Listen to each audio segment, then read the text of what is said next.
In our previous video, we have learned how to get the query string value in the component file. In this video, we will learn how to pass or set the query string in the HTML tag. Here, we are using the same application and it is running on the browser. If I click on this login link, I want to pass the query string in the URL. Now, go back to VS Code editor. Here, let's open this app component.html file. Here we are using this anchor tag for this login link. If you want to pass the query string, you have to use square bracket here. Here let's type query params. Then put equal symbol, use double quote. Now let's create a single object. Inside one single object we can pass n number of queries. For example, name,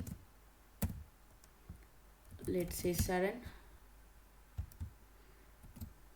If you want to write odd-coded value, then you can use single quote. If you want to get its value from component file, then you can use the property from app component file, and then you can use that property name here.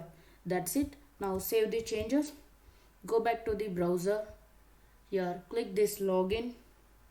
You can see here we are passing one query here in the URL and the same name is displayed in the login page.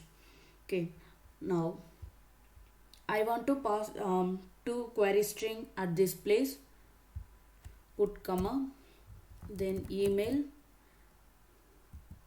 Now I want to create this property in component file.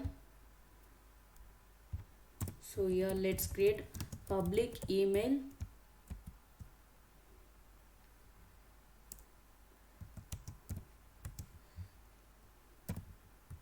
sample@gmail.com and save the changes. Copy this email and go back to HTML file. Here, paste it. Save the changes. Now go back to the browser. Here click this login. See here in the URL we are having two query string, and in the login page we are having the same value here. This is how we can pass multiple query string in HTML template. If you like this video, hit the like button and subscribe to this channel for more videos. Thanks for watching this.